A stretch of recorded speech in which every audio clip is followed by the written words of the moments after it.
Rome, 65 après Jésus-Christ.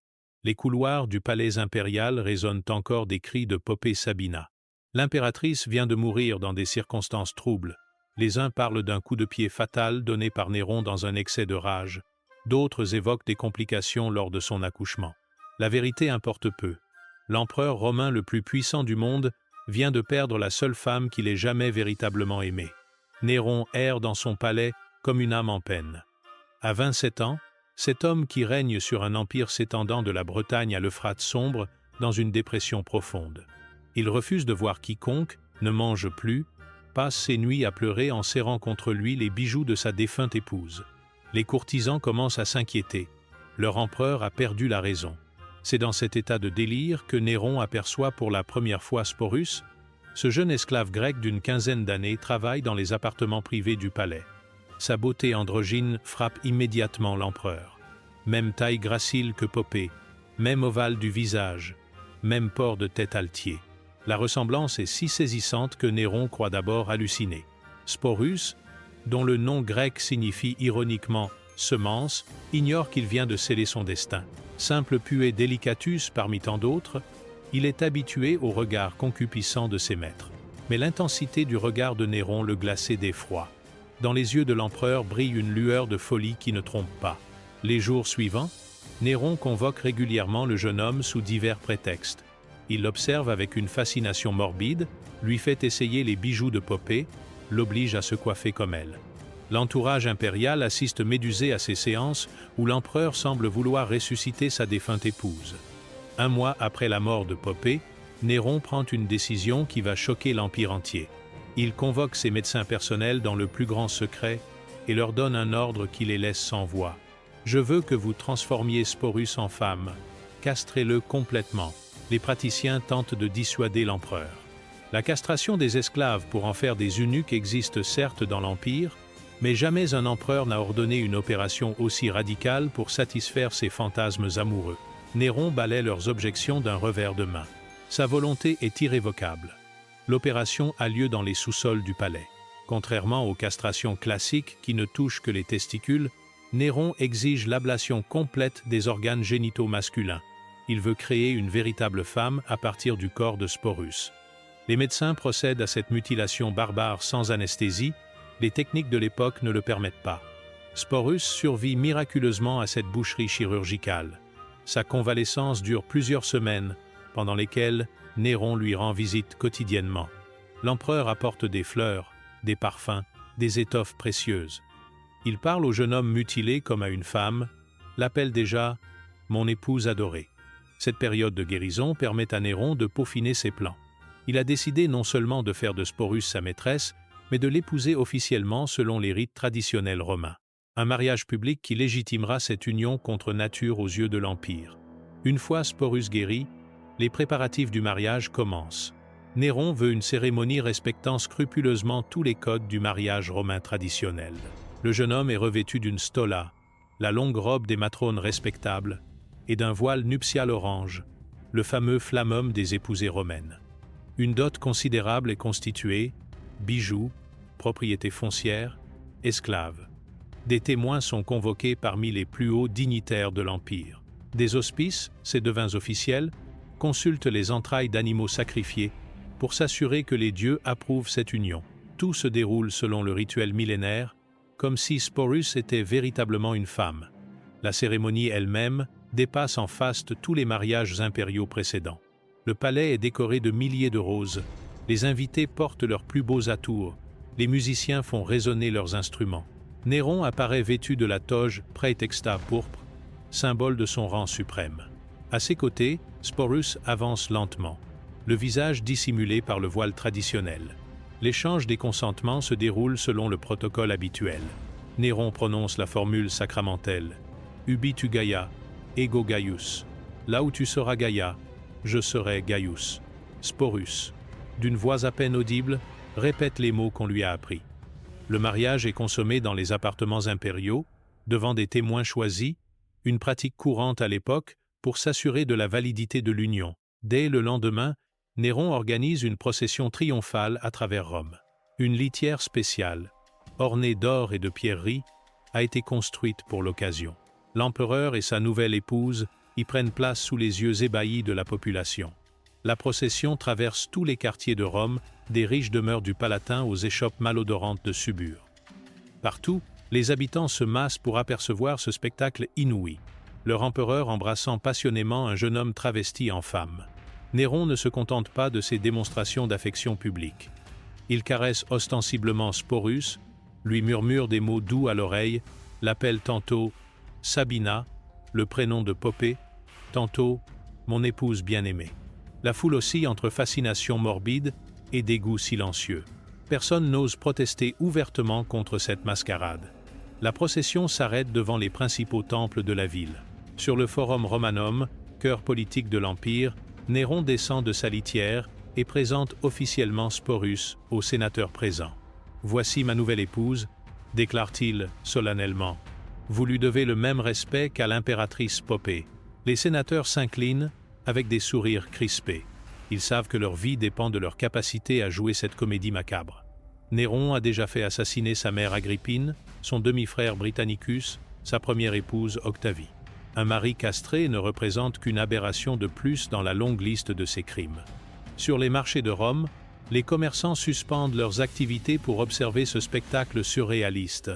Les matrones romaines détournent les yeux, choquées par cette parodie de leurs propres rites matrimoniaux. Les esclaves, eux, comprennent immédiatement le sort qui attend le malheureux Sporus. De retour au palais, Sporus découvre sa nouvelle existence. Néron lui a fait aménager des appartements somptueux, dignes d'une véritable impératrice. Meubles précieux, tapisseries de soie, jardin privé agrémenté de fontaines. Rien n'est trop beau pour celle qu'il considère désormais comme son épouse. Une garde-robe exceptionnelle est constituée à l'intention de Sporus. Les plus grands couturiers de l'Empire confectionnent robes, tuniques et voiles dans les tissus les plus raffinés. Les bijoutiers créent des parures exclusives, diadèmes, colliers, bracelets, ornés des pierres les plus rares. Calvia Crispinia, une noble romaine respectée, reçoit le titre officiel de maîtresse de la garde-robe de l'impératrice Sporus. Cette nomination, inscrite dans les registres officiels du palais, montre à quel point Néron prend au sérieux cette mascarade matrimoniale. Le protocole impérial s'adapte à cette situation inédite.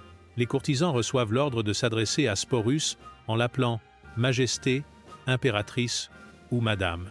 Ceux qui oublient cette règle s'exposent aux châtiments les plus sévères. Progressivement, l'illusion s'installe.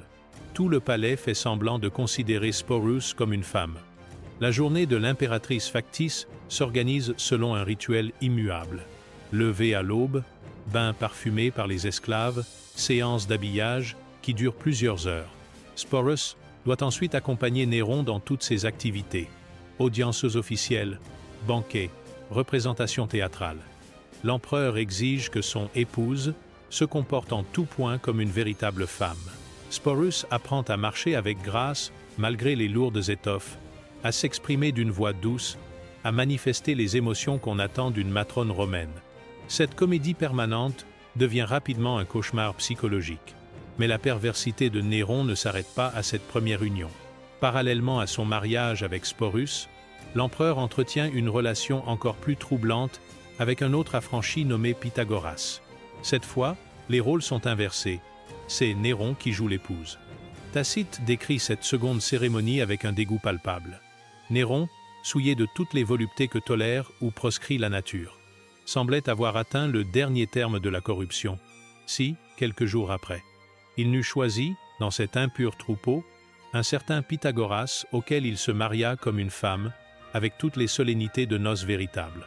L'historien poursuit sa description glaçante. Le voile des épouses fut mis sur la tête de l'empereur. Auspices, dot, lit nuptial, flambeau de l'hymen, rien ne fut oublié. Enfin, on eut en spectacle tout ce que, même avec l'autre sexe, la nuit cache de son ombre. Cette double identité sexuelle révèle les troubles psychologiques profonds de Néron. Il vit simultanément comme mari avec Sporus et comme épouse avec Pythagoras, explorant toutes les facettes de sa sexualité déviante sans aucune limite morale. Les courtisans assistent sidérés à ces alternances de rôles. Le matin, ils voient Néron en empereur tout-puissant aux côtés de son épouse Sporus. Le soir, il le découvre en femme soumise dans les bras de Pythagoras. Cette instabilité identitaire inquiète profondément l'entourage impérial. La nouvelle de ces mariages homosexuels se répand rapidement dans tout l'Empire romain. Les gouverneurs de province reçoivent des rapports détaillés sur les dernières lubies de leur empereur. Certains refusent d'abord d'y croire, pensant à des rumeurs infondées colportées par les ennemis de Néron. À Rome même, la population réagit avec un mélange de stupeur et d'indignation. Les mariages entre hommes ne sont certes pas inconnus, Martial et Juvénal en parlent dans leurs satires, mais jamais un empereur n'a officialisé publiquement de telles pratiques. Un témoin de l'époque, cité par Suétone, résume l'opinion publique avec cette phrase lapidaire. « Le monde se serait mieux porté si le père de Néron, Gnaeus Domitius Aenobarbus, avait eu ce genre d'épouse. » Cette critique à peine voilée sous-entend que l'Empire souffre des dérèglements sexuels de son dirigeant. Le Sénat romain observe un silence prudent mais lourd de menaces. Les sénateurs savent qu'une opposition ouverte leur coûterait la vie, mais leur soumission apparente cache une réprobation grandissante. Ces exhibitions publiques de débauche renforcent l'image d'un empereur indigne de gouverner l'Empire. Dans les provinces orientales, habituées aux mœurs plus libres héritées de la civilisation grecque, ces pratiques choquent moins. Mais dans les régions occidentales, marquées par la morale traditionnelle romaine, l'indignation est générale. Les légions cantonnées en Gaule et en Germanie commencent à gronder. Les communautés chrétiennes naissantes voient dans ces excès la confirmation de leurs prophéties. Pour elles, Néron incarne l'antéchrist annoncé par les Écritures. Ces débordements sexuels renforcent leur conviction que la fin des temps approche. Malgré le caractère monstrueux de cette situation, Néron semble éprouver de véritables sentiments pour Sporus. Ses contemporains rapportent qu'il traite son épouse avec une tendresse excessive, la couvrant de cadeaux, la consultant sur des questions d'État, lui manifestant une affection apparemment sincère. Cette tendresse rend la situation encore plus troublante. Il ne s'agit pas seulement d'un caprice sexuel d'empereur despotique, mais d'une véritable obsession amoureuse. Néron a réussi à se convaincre que Sporus est devenu Poppée ressuscité. Cette illusion auto-entretenue explique la durée de cette relation. Pendant près de 3 ans, jusqu'à sa mort en 68, Néron ne se lasse pas de son épouse factice. Il l'emmène partout, notamment lors de sa fameuse tournée artistique en Grèce qui scandalise Rome. En Grèce, justement, Néron se produit dans les concours de théâtre et de chant, bafouant toutes les traditions qui interdisent à un empereur de se donner en spectacle. Sporus l'accompagne dans tous ses déplacements, recevant les hommages dus à une impératrice lors des cérémonies officielles. Cette tournée grecque révèle un autre aspect de la personnalité dérangée de Néron. Il se prend pour un artiste génial, alors que ses contemporains jugent ses performances ridicules. De même, il croit sincèrement que Sporus est devenu une femme, alors que tout le monde voit un jeune homme mutilé. En 68 après J.C., soit 3 ans après leur mariage, un incident troublant se produit. Lors des calendes de janvier, une importante fête religieuse, Sporus offre à Néron un cadeau qui va se révéler prophétique, un anneau orné d'une pierre précieuse, gravé représentant l'enlèvement de Proserpine par Hadès. Dans la mythologie gréco-romaine, cette scène symbolise le viol et la mort. Proserpine, jeune fille innocente cueillant des fleurs, est brutalement enlevée par le maître des enfers pour devenir son épouse forcée dans le royaume des morts. Pour les Romains superstitieux, ce cadeau constitue un présage funeste. Néron accepte l'anneau sans comprendre sa signification prophétique. Il y voit au contraire une preuve d'amour de son épouse, ignorant que Sporus lui annonce inconsciemment sa propre fin tragique. L'ironie de la situation n'échappera pas aux historiens postérieurs. Parallèlement, la situation politique de l'Empire se dégrade rapidement. Les gouverneurs de Gaule et d'Espagne se révoltent ouvertement contre l'autorité impériale. Les légions du Rhin refusent de prêter serment à un empereur, qu'elles considèrent comme déshonoré par ses mœurs contre nature. À Rome même, la garde prétorienne hésite. Ses officiers, corrompus par Néron, maintiennent encore leur fidélité par intérêt. Mais les soldats ordinaires manifestent ouvertement leur dégoût pour un empereur qui se conduit comme une femme avec Pythagoras. Le Sénat, longtemps silencieux par peur, commence à s'agiter. Les sénateurs les plus courageux murmurent qu'un homme incapable de respecter sa propre virilité ne peut diriger l'Empire. Ces critiques, d'abord chuchotées dans les couloirs, deviennent progressivement audibles. Le printemps 68 voit l'effondrement final du régime néronien. Galba, gouverneur d'Espagne, se proclame empereur avec l'appui de ses légions. Cette rébellion ouverte brise le verrou psychologique qui maintenait Néron au pouvoir. L'illusion de son invincibilité disparaît. Les nouvelles de la révolte parviennent à Rome où Néron se produit encore sur scène, inconscient du danger. Quand il comprend enfin la gravité de la situation, il est trop tard. La garde prétorienne l'abandonne. Le Sénat le déclare ennemi public, le peuple de Rome se soulève. L'empereur en fuite trouve refuge chez un fidèle affranchi dans la banlieue romaine. Sporus l'accompagne dans cette dernière retraite, témoin privilégié de l'effondrement de celui qui fut le maître du monde. Les dernières heures de Néron révèlent toute sa faiblesse. Il pleure, tremble de peur, hésite longuement avant de se donner la mort. Quand les soldats de Galba approchent de sa cachette, Néron comprend qu'il ne peut plus échapper à son destin. Il demande à Sporus d'entonner les lamentations rituelles, un rôle traditionnellement dévolu aux femmes de la famille lors des funérailles. Même dans la mort, il maintient l'illusion du genre féminin de son épouse. Néron se plante finalement un glaive dans la gorge en répétant « Calis artifex pereo » « Quel artiste périt avec moi ?» Cette phrase, restée célèbre, révèle son ultime illusion. Il se croit jusqu'au bout un génie incompris. Sporus assiste au dernier soubresaut de l'homme qui a détruit sa vie. À 18 ans, le jeune eunuque se retrouve seul au monde, sans protecteur, avec pour seule identité celle que lui a imposée son bourreau.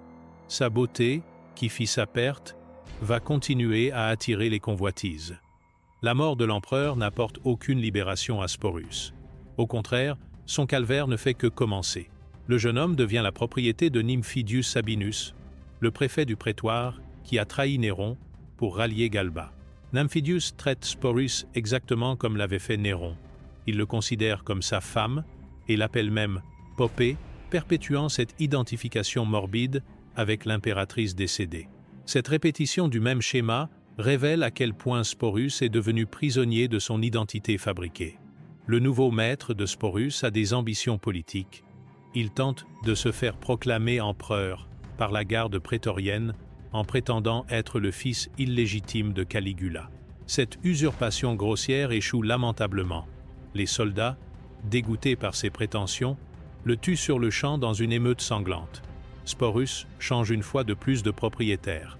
En cette année 69, connue sous le nom d'année des 4 empereurs, l'Empire sombre dans le chaos. Les prétendants au trône se succèdent à un rythme effréné, emportés par la guerre civile ou les complots de palais. Marcus Salvius Otone, l'un de ces éphémères empereurs, récupère Sporus dans la succession de Nymphidius. Othon avait été un ami intime de Néron et connaissait bien l'histoire du jeune eunuque. Lui aussi le traite comme son épouse, reproduisant le même schéma pervers. Cette répétition obsessionnelle du même scénario montre comment Sporus est devenu un simple objet sexuel, passant de main en main sans que personne ne s'interroge sur ses propres sentiments. Sa castration l'a transformé en jouet inhumain, destiné à satisfaire les fantasmes de puissants dérangés. Othon ne règne que 3 mois. Vaincu par Vitellius à la bataille de Bédriac en avril 69, il préfère se suicider plutôt que de subir l'humiliation de la défaite. Sporus passe alors sous l'autorité du vainqueur, un homme encore plus cruel que ses prédécesseurs. Aulus Vitellius, le nouvel empereur, a entendu parler de cette créature étrange qu'était Sporus. Mais contrairement à ses prédécesseurs, il ne s'intéresse pas au charme du jeune eunuque. Son esprit pervers a conçu une autre forme de torture, plus raffinée encore dans sa cruauté. Les jeux du cirque constituent l'un des divertissements favoris de la plèbe romaine. Ces spectacles sanglants, où gladiateurs et condamnés s'entretuent pour le plaisir de la foule, révèlent la brutalité de cette civilisation. Vitellius décide d'y ajouter un élément inédit.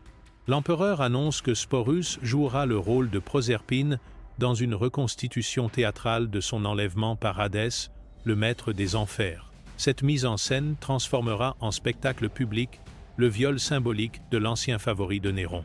La perversité de ce projet dépasse tout ce que Sporus a subi jusqu'alors. Il devra simuler devant des milliers de spectateurs sa propre violation par le dieu de la mort, rejouer sa propre tragédie sous les huées d'une foule en délire. Cette proposition révèle le génie sadique de Vitellius. Il transforme la victime en complice de sa propre humiliation, l'obligeant à mettre en scène sa dégradation pour le divertissement populaire. L'anneau prophétique offert à Néron 3 ans plus tôt prend tout son sens. Sporus comprend immédiatement qu'il a atteint les limites de l'acceptable. Après 5 années d'humiliation, de mutilations et de viols répétés, cette dernière exigence dépasse ce qu'un être humain peut endurer. Face à cette humiliation suprême qui l'attend, Sporus prend la seule décision qui lui reste. Il choisit de mourir libre plutôt que de vivre esclave. Cette résolution marque le premier et dernier acte véritablement autonome de toute son existence. Les historiens ne précisent pas la méthode utilisée pour ce suicide. Poison subtilisé aux cuisines du palais, lame dérobée aux gardes, corde nouée dans l'obscurité d'une cellule, peu importe le moyen, seul compte le geste. Sporus reprend enfin le contrôle de son destin. Ce suicide constitue paradoxalement un acte d'émancipation. Après des années de soumission forcée, où d'autres décidaient de son corps, de son identité, de ses actes, le jeune homme retrouve sa liberté fondamentale, celle de choisir sa propre fin.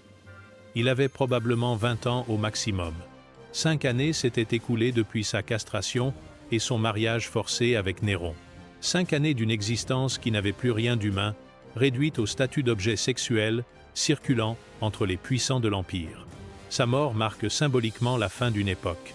Avec Sporus disparaît le dernier témoin vivant des excès néroniens, le dernier vestige de cette période où l'Empire romain avait sombré dans une décadence sans précédent. L'histoire de Sporus ne s'arrête pas avec sa mort. Elle continue de hanter la mémoire collective romaine, devenant l'exemple type de la corruption impériale. Les historiens postérieurs utilisent ce récit pour illustrer les dangers du pouvoir absolu. Tacite, témoin des événements, écrit avec la passion d'un homme qui a vécu cette époque troublée. Son récit du mariage avec Pythagoras transpire l'indignation d'un républicain face aux excès monarchiques.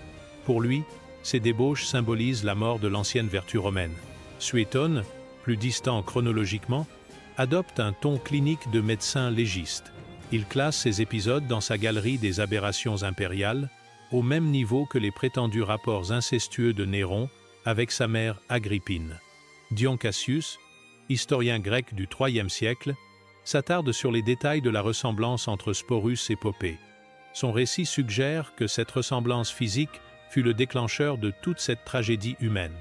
Ces trois sources convergent malgré leurs différences d'époque et de perspective. Elles confirment la réalité historique de ces événements que notre époque peine encore à concevoir tant ils dépassent l'entendement. Pour comprendre cette histoire, il faut la replacer dans le contexte des mœurs romaines du 1er siècle. Contrairement aux idées reçues modernes, l'homosexualité n'était pas considérée comme une aberration en soi dans l'Empire romain. Les relations sexuelles entre hommes étaient courantes et socialement acceptées, à condition de respecter certains codes. Un citoyen romain libre pouvait entretenir des rapports avec des esclaves, des affranchis ou des étrangers sans perdre sa respectabilité. La seule restriction concernait le rôle tenu dans ces relations. Un citoyen devait toujours jouer le rôle actif, celui qui pénètre. Accepter la position passive constituait une dégradation sociale majeure, assimilée à un comportement féminin indigne d'un homme libre. Cette règle explique pourquoi le mariage de Néron avec Pythagoras, où l'empereur jouait l'épouse, scandalise davantage ses contemporains que son union avec Sporus. En acceptant la soumission sexuelle, Néron abdiquait sa virilité et donc sa légitimité politique. Les mariages entre hommes existaient déjà sporadiquement à Rome, comme l'attestent les témoignages satiriques de Martial et Juvénal. Mais ils restaient marginaux et faisaient l'objet de moqueries. Jamais un empereur n'avait officialisé publiquement de telles unions. La castration de Sporus s'inscrit dans cette logique de transformation des genres. En supprimant ses attributs masculins, Néron tentait de créer artificiellement une femme capable de remplacer Poppée dans ses fantasmes nécrophiles. Cette histoire soulève des interrogations troublantes qui restent sans réponse 2000 ans plus tard. Que ressentait réellement Sporus pendant ces 5 années de calvaire? Les sources historiques ne nous renseignent jamais sur ses émotions, ses pensées, ses souffrances psychologiques. Cette absence de témoignages directs révèle le statut des esclaves dans l'Antiquité romaine. Des objets humains dont la parole ne mérite pas d'être conservée. Sporus incarne tragiquement cette déshumanisation systémique des sociétés antiques. Sa mutilation pose également des questions sur l'identité sexuelle et la transformation corporelle. Néron réussit-il vraiment à créer une femme à partir d'un homme, ou ne fit-il que détruire un être humain pour satisfaire ses obsessions morbides? Le fait que Sporus conserve son nom masculin tout au long de cette histoire suggère que sa transformation ne fut jamais complètement accomplie, même aux yeux de ses bourreaux. Il demeura un homme mutilé plutôt qu'une véritable femme. Cette ambiguïté identitaire explique peu, être en partie sa fin tragique. Ni homme ni femme, Sporus évoluait dans un entre-deux insupportable qui le condamnait à demeurer un monstre aux yeux de la société romaine. Au-delà de sa dimension personnelle, cette histoire eut des répercussions politiques considérables. Elle contribua largement à discréditer Néron aux yeux de l'aristocratie romaine et accéléra sa chute finale. Les opposants à l'empereur utilisèrent ses excès sexuels comme argument majeur pour justifier leur rébellion. Comment l'Empire pouvait-il être dirigé par un homme incapable de contrôler ses pulsions les plus viles et qui bafouait toutes les traditions ancestrales? Cette instrumentalisation politique de la vie privée impériale créa un précédent durable. Désormais, les mœurs de l'empereur deviendraient un enjeu politique de premier plan, scruté et critiqué par tous les faiseurs d'opinion de l'Empire. La propagande anti-néronienne transforma Sporus en symbole vivant de la décadence impériale.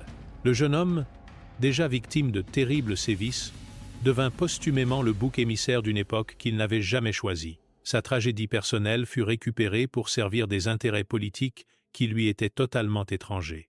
Les légions révoltées de Gaule et d'Espagne brandissaient l'image de Sporus pour justifier leur rébellion. « Voulez-vous obéir à un empereur qui se conduit comme une prostituée ?» criaient les centurions pour galvaniser leurs troupes. Cette rhétorique populiste frappa les esprits simples des soldats.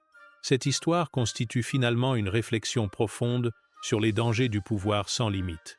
Néron disposait d'une autorité illimitée sur tous ses sujets, y compris le droit de vie et de mort le plus arbitraire. Cette puissance absolue corrompait inéluctablement son jugement moral. La transformation de Sporus illustre parfaitement cette dérive totalitaire. Personne dans l'entourage impérial n'osa s'opposer à cette mutilation barbare d'un innocent. La peur de l'empereur paralysait toute résistance, même face aux actes les plus abjects et les plus contraires à la nature humaine. Cette abdication collective de la conscience morale explique en grande partie l'amplitude des excès néroniens. Privé de tout garde-fou, de tout conseiller assez courageux pour lui dire la vérité, l'empereur sombra dans une folie destructrice qui emporta finalement son régime et lui-même. L'isolement du pouvoir suprême favorise ce type de dérive. Entouré uniquement de courtisans serviles qui approuvent tous ses caprices, Néron perdit progressivement contact avec la réalité. Il finit par croire sincèrement à ses propres mensonges, persuadé que Sporus était véritablement devenu Popée ressuscité. Cette auto-intoxication mentale touche fréquemment les dirigeants autoritaires. Coupés de toute critique constructive, ils évoluent dans une bulle artificielle où leurs moindres désirs deviennent réalité. La frontière entre possible et impossible s'estompe jusqu'à disparaître complètement. L'avènement du christianisme dans l'Empire romain quelques siècles plus tard transforma radicalement la perception de cette histoire. Les apologistes chrétiens s'emparèrent du récit de Néron et Sporus pour démontrer la corruption intrinsèque du paganisme antique. Pour les pères de l'Église, cette union contre nature symbolisait parfaitement la décadence morale qui régnait avant l'arrivée du Christ. Ils utilisèrent ce récit comme repoussoir pour valoriser la pureté chrétienne face à la débauche païenne. Cette instrumentalisation religieuse perdura pendant des siècles. Le Code théodosien, promulgué par les empereurs chrétiens au XIe siècle, interdisait formellement les mariages entre personnes de même sexe et instituait la peine de mort pour les relations homosexuelles. Cette législation draconienne s'inspirait directement du dégoût suscité par les excès néroniens. La tradition chrétienne fit également de Néron l'incarnation de l'Antéchrist annoncé par les Écritures. Le fameux nombre de la bête, 666, correspondrait selon certaines interprétations à la valeur numérique du nom de Néron en hébreu. Cette identification mystique renforça la dimension diabolique de l'empereur dans l'imaginaire occidental. L'art chrétien médiéval représenta fréquemment Néron et Sporus comme des figures démoniaques, symboles de la luxure et de la perversion. Ces représentations, largement diffusées par l'iconographie religieuse, ancraient profondément cette histoire dans la conscience européenne. Les historiens contemporains tentent de porter un regard plus nuancé sur ces événements en s'affranchissant des préjugés moraux et religieux qui ont longtemps biaisé leur interprétation. Cette approche scientifique permet de mieux comprendre les enjeux réels de cette tragédie antique. La réhabilitation partielle de Néron comme dirigeant politique a commencé au XXe siècle. Certains historiens soulignent ses réalisations architecturales, sa politique favorable aux classes populaires ses tentatives de réforme administrative. Ces aspects positifs furent longtemps occultés par la légende noire de sa vie privée. Cette réévaluation historique ne cherche nullement à excuser les crimes de Néron, notamment le martyre de Sporus. Elle vise simplement à replacer ces événements dans leur contexte historique, sans les jugements moraux anachroniques qui obscurcissent souvent notre compréhension du passé. L'étude des sources antiques révèle également leurs limites et leurs biais. Tacite, Suétone et Dion Cassius écrivaient dans une perspective hostile à Néron. Leurs récits, bien que globalement fiables factuellement, sont teintés par leur désapprobation morale et politique de l'empereur. Cette prise en compte critique des sources n'invalide pas l'historicité des faits rapportés. Elle nous invite simplement à distinguer les événements objectifs de leur interprétation subjective par les témoins de l'époque. L'analyse psychologique moderne permet d'éclairer sous un jour nouveau les motivations profondes de Néron dans cette affaire. Sa relation obsessionnelle avec Sporus révèle probablement un syndrome de deuil pathologique, aggravé par sa culpabilité dans la mort de Poppée. L'incapacité de l'empereur à accepter la réalité de cette disparition l'amena à créer une réalité alternative où son épouse continuait à vivre sous les traits de Sporus. Cette négation psychotique de la mort s'apparente au mécanisme de défense observé dans certaines pathologies mentales graves. La mutilation de Sporus s'inscrit dans cette logique délirante. En transformant physiquement le jeune homme, Néron tentait de matérialiser sa résurrection fantasmée de Poppée. Cette approche quasi magique du corps révèle une pensée pré-scientifique typique de l'époque antique. L'alternance des rôles sexuels avec Pythagoras suggère également une confusion identitaire profonde chez Néron. Incapable d'assumer pleinement sa masculinité, il explorait toutes les facettes de la sexualité humaine dans une quête désespérée d'identité stable. Cette instabilité psychologique explique en partie l'incohérence de ses décisions politiques pendant la même période. Un dirigeant en proie à de tels troubles mentaux ne pouvait gouverner efficacement un empire aussi vaste et complexe que Rome. D'un point de vue anthropologique, cette histoire évoque certains rituels sacrificiels pratiqués dans diverses civilisations antiques. La castration de Sporus s'apparente aux mutilations rituelles destinées à transformer l'identité sexuelle de certains individus consacrés aux divinités. Dans le culte de Cybèle, particulièrement répandu dans l'Empire romain, les prêtres galles se castraient volontairement lors de cérémonies extatiques. Cette automutilation les faisait accéder à un statut semi-divin, à mi-chemin entre masculin et féminin. Néron connaissait certainement ces pratiques. La différence fondamentale réside dans le consentement. Les Galles choisissaient librement leur castration dans un élan mystique, tandis que Sporus subit cette mutilation contre sa volonté pour satisfaire les fantasmes de son maître. Cette distinction transforme un acte religieux en crime contre l'humanité. Cette dimension sacrificielle explique peu être l'acceptation relative de cette pratique par l'entourage impérial. Dans une société habituée au sacrifice humain, gladiateurs, condamnés au fauve, crucifixion, la mutilation d'un esclave pouvait paraître relativement bénigne.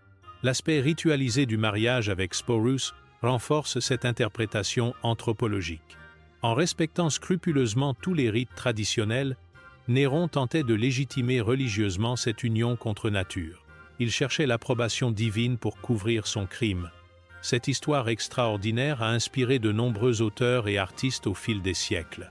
Sa dimension tragique et son caractère transgressif en font un sujet de choix pour explorer les limites de la condition humaine et les excès du pouvoir. La Renaissance italienne redécouvrit cette histoire à travers la lecture renouvelée des historiens antiques. Les humanistes de l'époque y virent une illustration parfaite de la corruption des mœurs païennes, tout en étant fascinés par son aspect dramatique et spectaculaire. L'art baroque s'empara de cette thématique pour créer des œuvres d'une puissance expressive saisissante. Les peintres représentèrent souvent la scène de la castration avec un réalisme cru, destiné à frapper l'imagination des spectateurs et à les détourner du vice. La littérature moderne a également puisé dans cette source d'inspiration.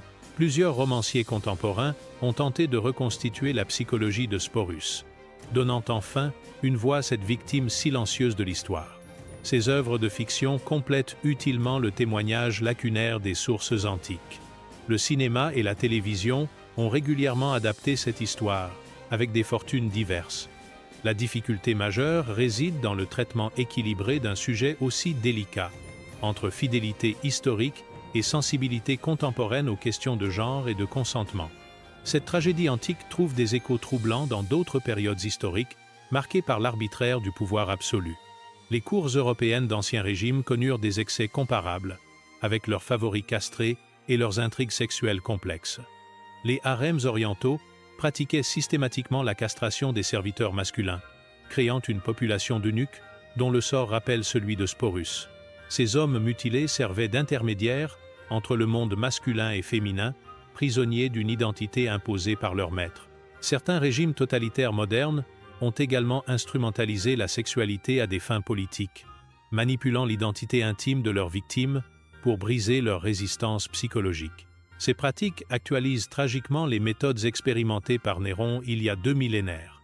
Cette permanence historique de certaines formes d'oppression révèle des constantes inquiétantes de la nature humaine. Le pouvoir absolu engendre toujours les mêmes dérives, indépendamment des époques et des civilisations concernées. La reconnaissance de ces mécanismes récurrents constitue peut être la principale leçon à tirer de cette histoire antique.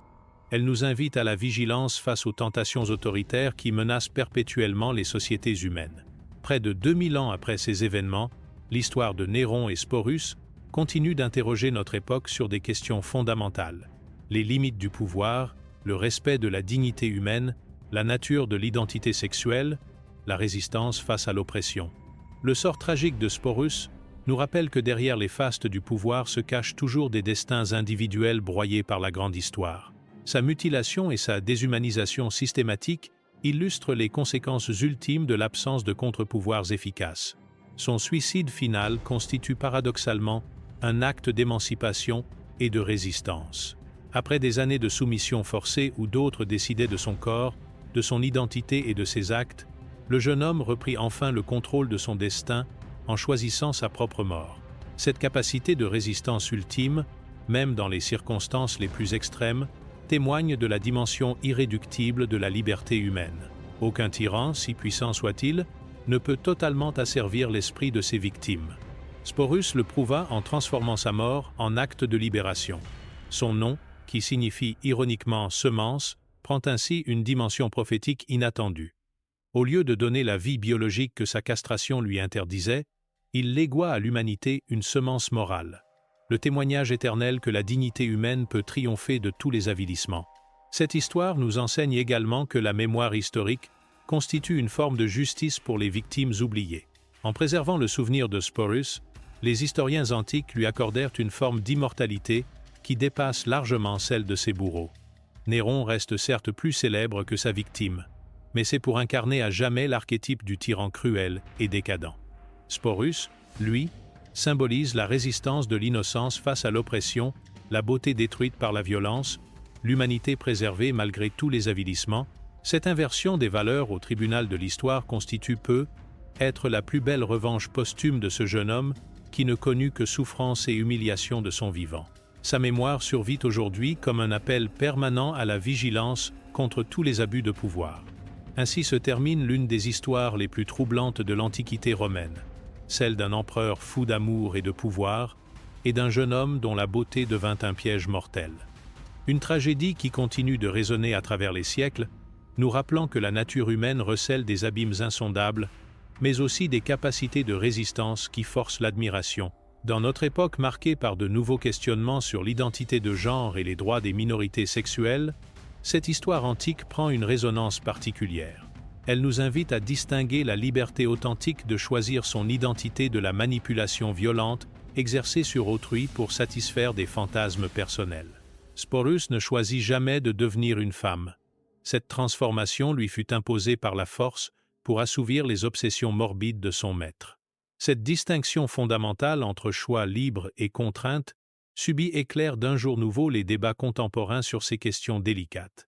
L'histoire de ce jeune homme mutilé nous rappelle finalement que derrière tous les grands débats philosophiques et politiques se cachent des vies humaines concrètes avec leurs souffrances et leurs espoirs. C'est cette dimension profondément humaine qui donne à cette tragédie antique sa portée universelle et intemporelle. Son sacrifice involontaire continue de témoigner, par-delà les siècles, de la nécessité absolue de protéger les plus faibles contre l'arbitraire des puissants. En cela, Sporus rejoint la cohorte innombrable des victimes anonymes qui, par leur souffrance même, éclaire le chemin vers plus de justice et d'humanité. Cette leçon résonne avec une actualité saisissante dans notre monde contemporain où de nouveaux tyrans tentent encore d'imposer leur volonté par la violence et l'intimidation. L'histoire de Sporos nous rappelle que ces combats pour la dignité humaine ne connaissent ni frontières temporelles ni géographiques. Elle nous enseigne surtout que la résistance à l'oppression peut prendre des formes multiples, depuis la révolte ouverte jusqu'au suicide libérateur, en passant par la simple préservation de sa conscience morale face à l'avilissement généralisé. Chacune de ces formes de résistance a sa noblesse propre et contribue à maintenir vivante la flamme de l'humanité. C'est sur cette note d'espoir paradoxal que se clôt cette chronique d'une époque révolue, mais dont les leçons demeurent éternellement actuelles. Car si l'homme est capable du pire, comme le démontre l'histoire de Néron, il est aussi capable du meilleur, comme l'illustre le courage final de sa victime.